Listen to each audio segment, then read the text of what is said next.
Hinikayat ni Pangulong Ferdinand R. Marcos Jr. ang mga Pilipino na bumuo ng plano at laging maging handa sa pagtama ng kalamidad. Nananawagan din siya sa publiko na manatiling alerto at maging mapanuri lalo na sa mga impormasyon na tatanggap. Si Claysol Pardilla sa detalye. Lindol man o pagsasabog ng bulkan, kailangan natin lalo pang paigtingin ang ating disaster preparedness and response. Mensahe yan ni Pangulong Ferdinand R. Marcos Jr. kasunod ng mga lindol at bagyo na tumama sa bansa. Sa kanyang pinakabagong vlog, nagpaalala ang presidente sa mga dapat gawin bago tumama ang kalamidad.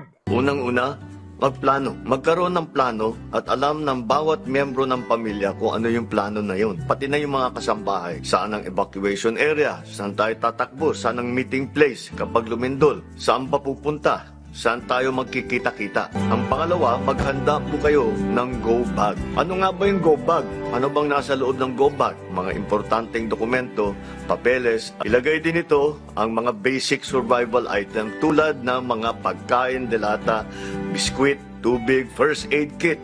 Todo rin ang paghahanda ng gobyerno bago humagupit ang sakuna, mula sa paggawa ng mga food pack at non-food items hanggang sa maagang pagdideploy ng mga tulong. Sa amin naman sa pamahalaan, patuloy din ang maagap na paghahanda. Sa DSWD at kahit mga local government unit, ating mga food pack, mga go bag, ready na po yan. Nakadeploy na sa ating mga warehouse.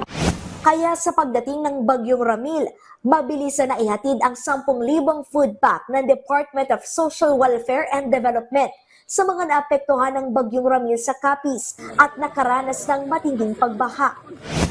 Nakatanggap na ng ready-to-eat food ang mga evacuees sa Rojas City na nasalanta ng baha dulot ng Bagyong Ramil. Layo nitong matiyak na hindi magugutom ang mga nasalanta ng kalamidad. Nagdala ng higit 11 milyong pisong halaga ng gamot, first aid kit, tent at iba pang tulong ang Health Department sa Bicol na tinamaan rin ng Bagyong Ramil. Itinaas ng DOH ang white alert. Ibig sabihin, patuloy ang monitoring ng ahensya sa mga operations center at nakaantabay ang health emergency response teams.